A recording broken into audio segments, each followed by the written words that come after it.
degree of dissociation of PCl5 is 1/2 8 and equilibrium pressure 9 atm at 27 degrees Celsius. Calculate Kc for the PCl5 PCl3 plus Cl2. करें इसे। इस graph को देख के आपको समझना है कि क्या पहला वाला पार्ट हमारा सही है, is equilibrium obtained establish time t1। Next, what are the initial component present in container. ठीक है। और थर्ड पार्ट में वो कहता है if at t1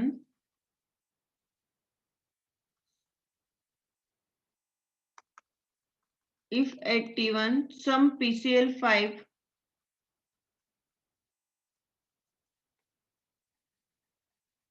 is added and equilibrium is again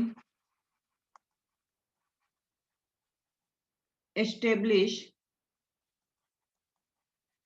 at time t2, then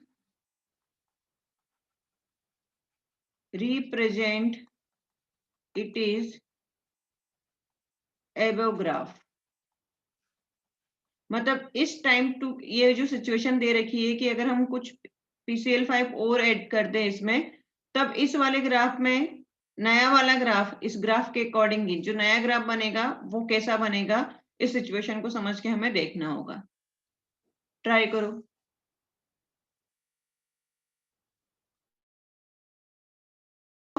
degree of dissociation याद रख लीजिए, है ना। यहाँ पे आपको डिग्री ऑफ डिसोसिएशन ही पूछी गई थी और PCl5 वाली रिएक्शन है, तो इसके लिए Kp क्या निकलेगा, फिर इसके लिए तो कैलकुलेट करना पड़ेगा, याद भी रखना पड़ेगा। ये कौन सी वाली रिएक्शन है, 1:1:1 वाली है ना, तो इसको तो डायरेक्ट याद रखो। हाँ। तो क्या है बच्चे,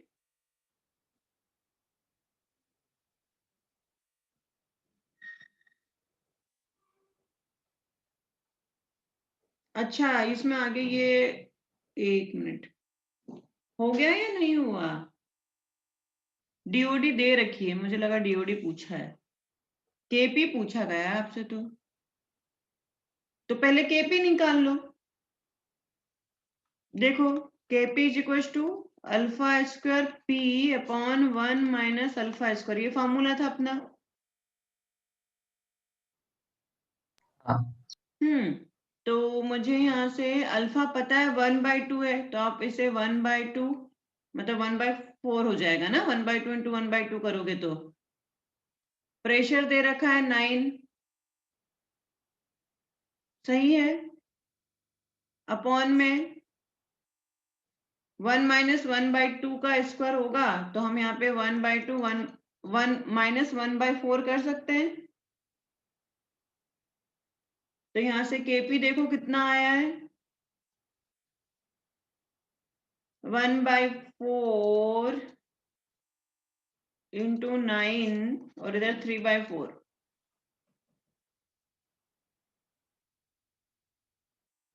अरे बताओ यार जल्दी। 3 आया।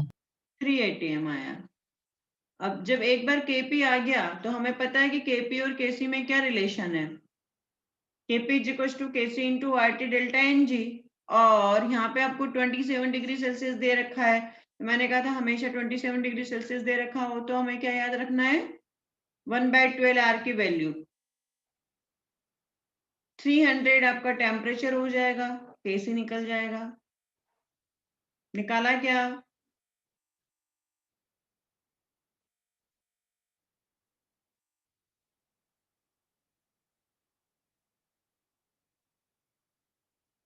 क्या आया बताइए।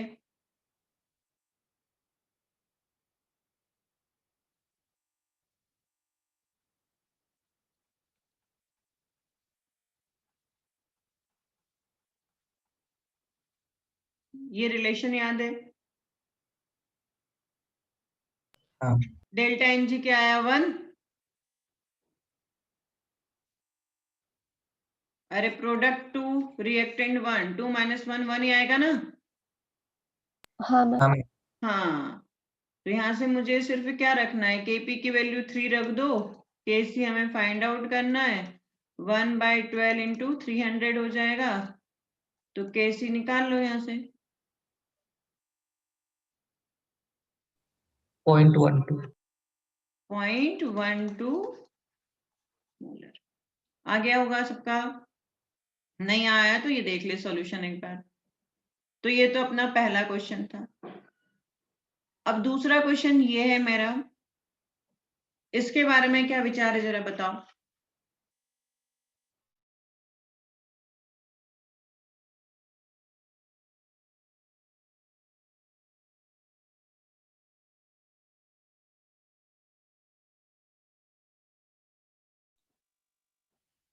क्या कह रहा है आपके पास में? यहाँ पे पहला जो पार्ट है, equilibrium establish time t1।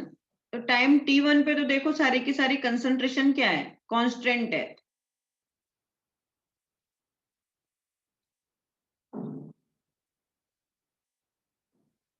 Equilibrium establish हो गया क्या यहाँ पे टाइम t1 पर?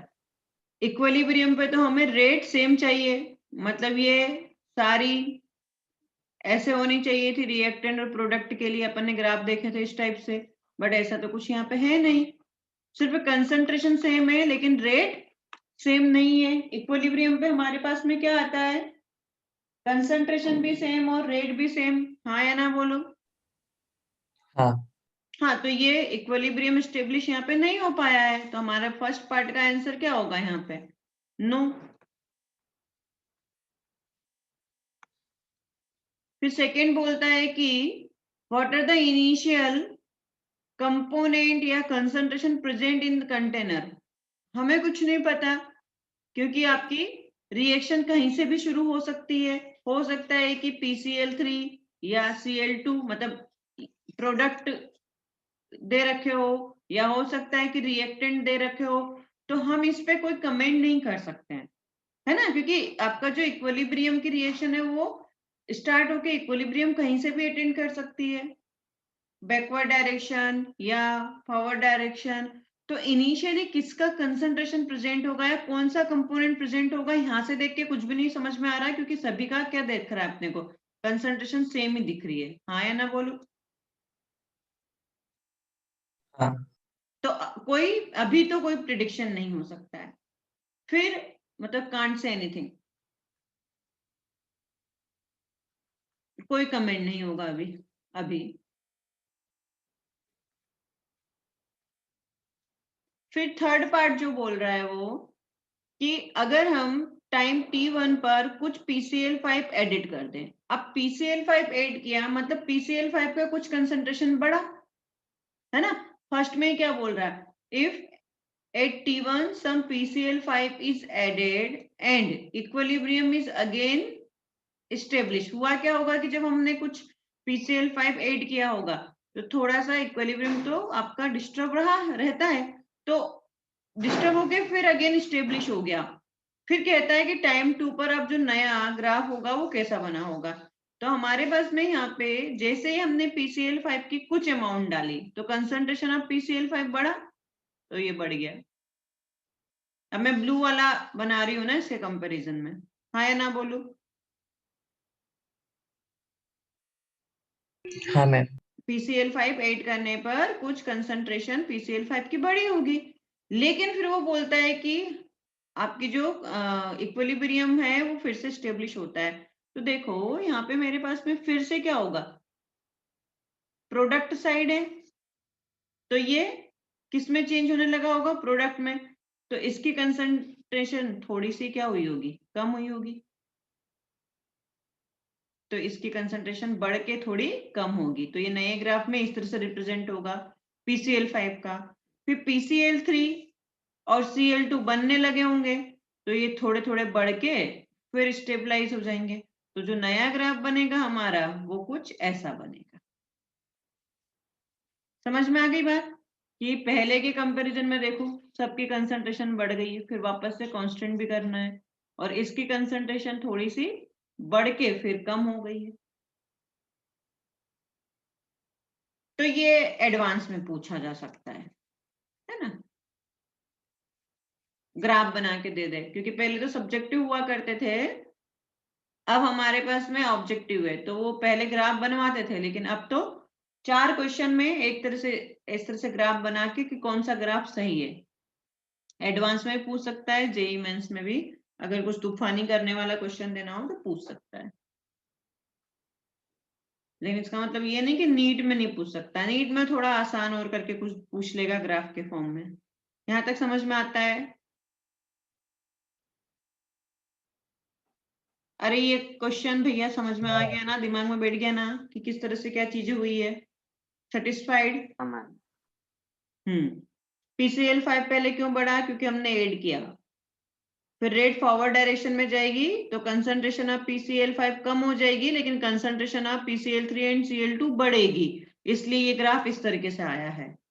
चलो स्क्रीनशॉट ले लो इसका, क्योंकि इसका मेरे पास में कोई भी लेखा जोखा नहीं है, आपको इसी में से लिखना है। मैंने इसलिए वॉइस नोट भी सेंड किया था कि क्वेश्चंस को आप अच्छे से लिखा करो और समझा करो, क्योंकि कुछ क्वेश्चंस नोटबुक में होते हैं, कुछ क्वेश्चन नहीं होते हैं। चलो आगे बढ़ते हैं।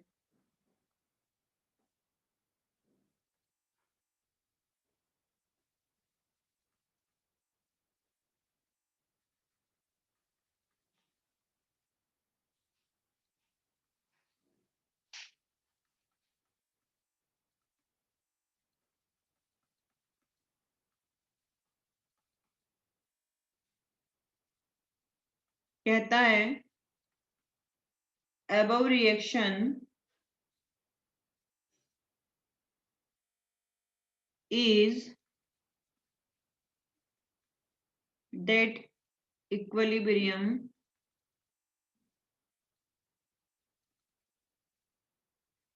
with 442 and 8 moles of ABCD.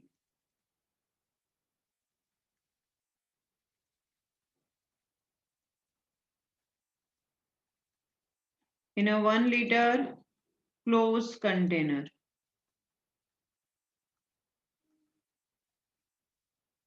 Find new equilibrium concentration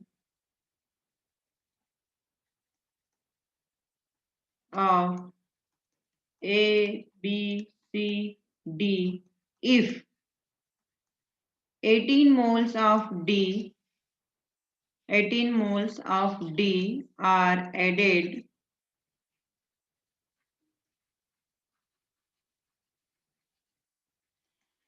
in the container at equilibrium. करें।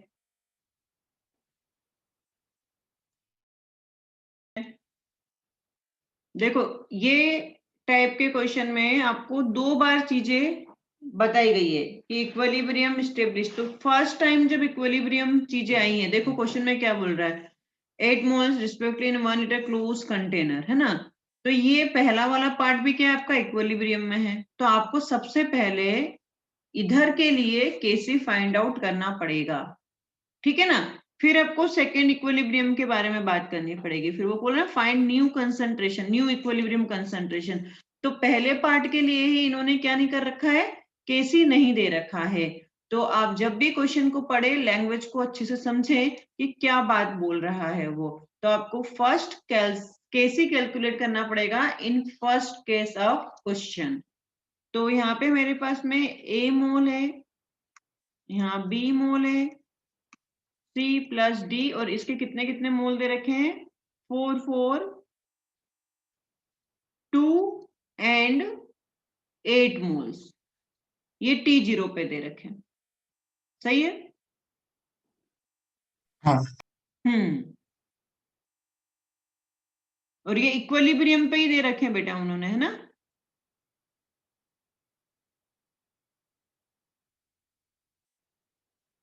तो अभी उसने कुछ गड़बड़ नहीं करी है, अभी इस केस में आप इक्विलिब्रियम निकाल लो, फिर जो इक्विलिब्रियम आएगा उसके रिस्पेक्ट में फिर अपने को नहीं, क्योंकि कुछ एक अननोन होना सही है, यहाँ पे मेरे पास में केसी अननोन है, तो इसकी हेल्प से जल्दी से केसी निकालो। क्या आया?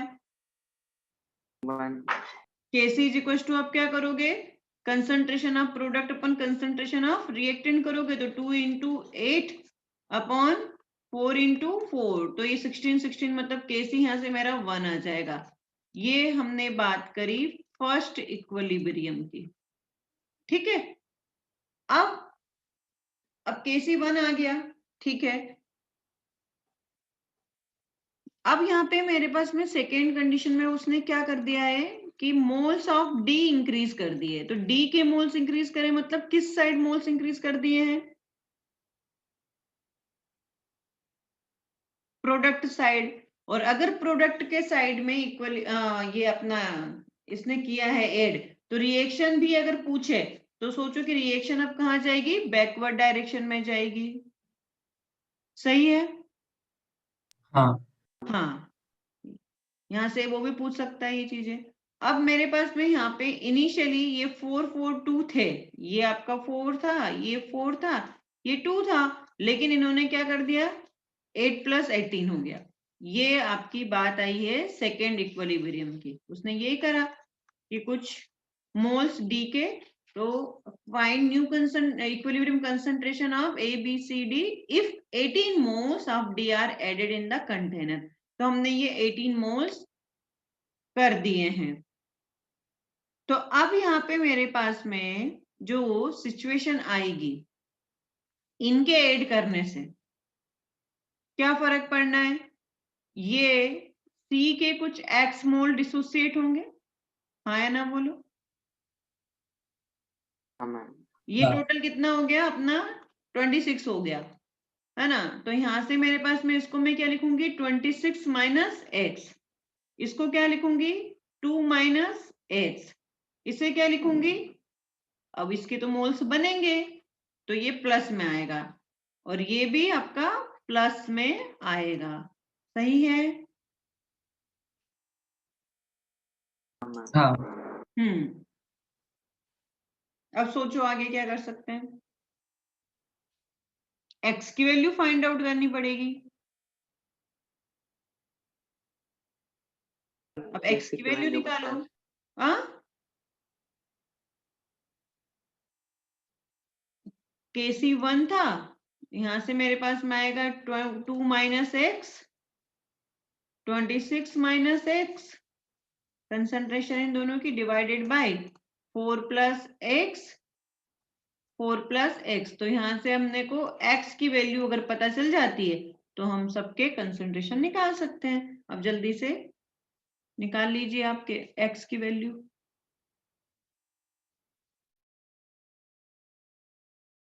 आया 1। अब एक्स की वैल्यू 1 आ गई तो हमारे पास में सब में एक्स की वैल्यू पुट करके सबकी कंसंट्रेशन निकाल लो।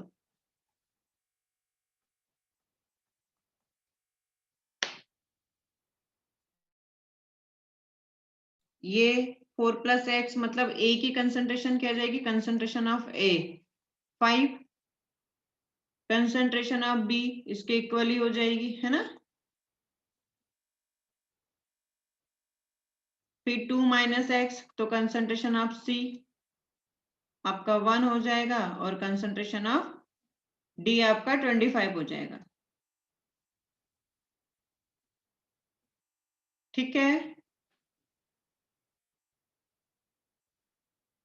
हाँ चलो स्क्रीनशॉट लो इसका। जितने भी क्वेश्चन करा रहे हैं उन सारे क्वेश्चंस को अच्छे से ध्यान से पढ़ना समझना, क्योंकि लैंग्वेज के फॉर्म में जब आते हैं तो थोड़ा सा दिक्कत चली जाती है ना।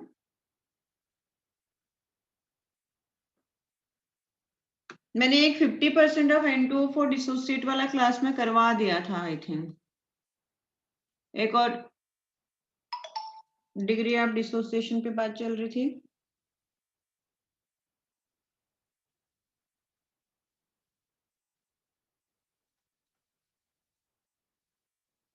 If Kp1 and Kp2 for the reaction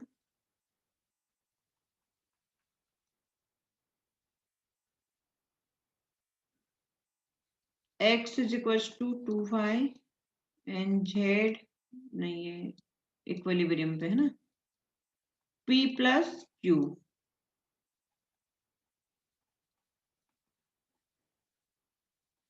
are in the ratio of 1:9 and degree of dissociation of x and z are equal. Then calculate ratio of total pressure at equilibrium. Think.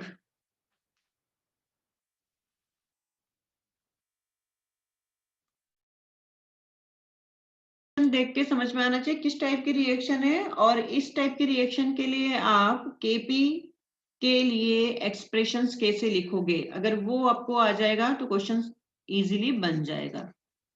पहला आपका कौन सा reaction है 1:2y है ना तो x 2y इसके लिए केपी का एक्सप्रेशन क्या आया 4 alpha square p 1 minus alpha square सही है। तो दो प्रेशर की बात कर रहा है तो हम P1 P2 के रिस्पेक्ट में बात करेंगे। दूसरी रिएक्शन हमारे पास में है Z ये है P प्लस Q तो Kp यहाँ पे क्या लिखेंगे alpha square P2 upon 1 minus alpha square. ये आया होगा तो आगे की चीजें सही बनी होगी।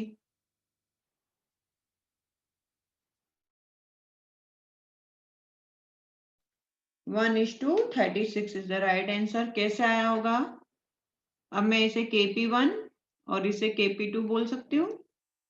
तो हमें क्या करना रेशियो निकालना है ना रेशियो ऑफ 1:9 है तो DOD ऑफ Z इक्वल तो calculate ratio of total pressure at equilibrium. तो यहाँ पे मेरे पास में आएगा Kp1 upon Kp2 is equal to 4P1 P2। ये आपको दे रखा 1/9 बस इसे सॉल्व कर लो। तो P1 upon P2 is equal to 1/36। आया क्या सबका? हाँ मैम। ओके नेक्स्ट देखते हैं इसका भी स्क्रीनशॉट ले लो भाई।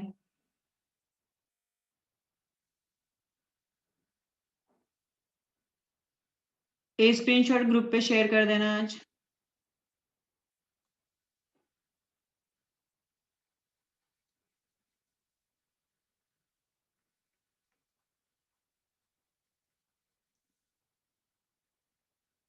Ammonia dissociate into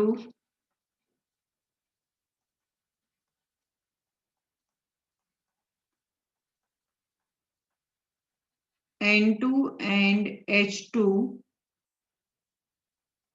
such that degree of dissociation alpha is very less।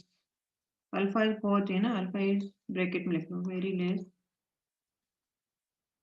Then 1 alpha DOD is very less and equilibrium pressure is P if Kp for reaction है हमारे पास में twice NH3 N2 plus thrice H2 इसके लिए दे रखा है Kp 27 × 10 की power minus 8,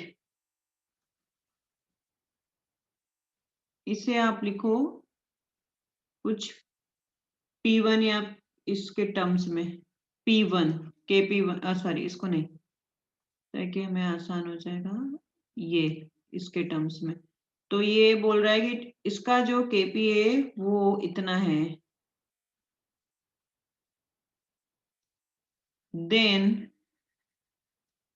मैंने 2 बार लिख दिया है, एक ही पड़ेगा।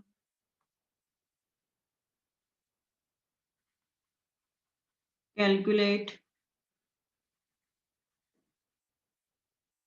Value of alpha. सोचना, थोड़ा अच्छा क्वेश्चन है, ट्राई करो। केपी का एक्सप्रेशन क्या आएगा, काम आएगा यहाँ पे, KP is equal to alpha by 2 into 3 alpha by 2 का होल क्यूब अपॉन में 1 minus alpha square into P square upon 1 plus alpha. ये होता है क्या, कल करवाया था। हाँ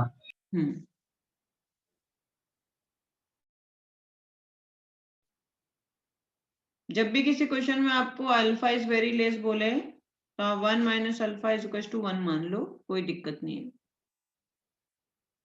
इस वाली इक्वेशन को आगे थोड़ा और सोल्व करें। यहाँ पे मेरे पास में कितना दे रखा है, 27 इंटू 10 की पावर माइनस 8 P1 का स्क्वायर है ना, ये दे रखा था। हाँ तो मैंने इसको, अच्छा P1 भी मानो इसको। हाँ आप इसे क्या लिखोगे, 27 अल्फा की power 4 16 into 1 minus alpha square P1 square upon 1 plus alpha का स्क्वायर। तो ये देखो, ये तो यहाँ से कैंसल हो जाएगा, 27 से आपका 27 भी चला जाएगा, 1 माइनस अल्फा 1 हो जाएगा। तो ऊपर बचेगा क्या मेरे पास में, अल्फा की पावर 4 बचेगी, और नीचे ये सिर्फ कितना बचेगा, 16 बचेगा। आसान हो जाएगा फिर, 10 की power minus 8 is equal to 16। बस अल्फा अपने को फाइंड करना है।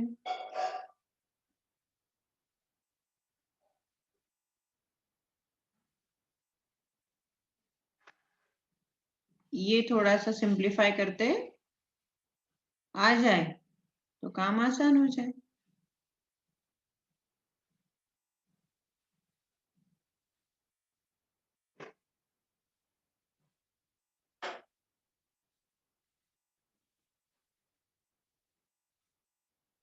आया क्या अल्फा,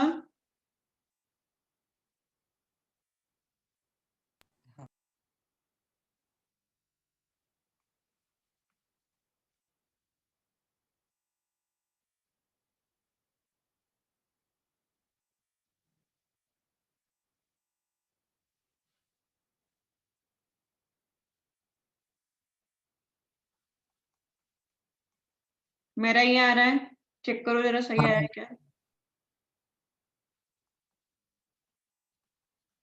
इसको ऐसे भी लिख सकते, देख लो भाई, एक बार चेक कर लेना।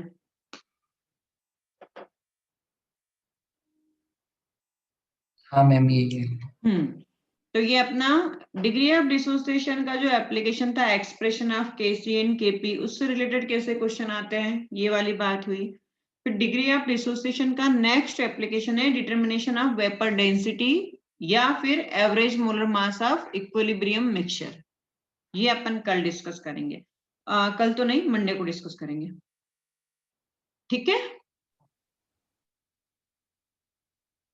हाँ ये 2 या 3 इक्विलिब्रियम अपना 2 या 3 लेक्चर का बचा है, मैक्सिमम 3 लेक्चर। कल तुम लोग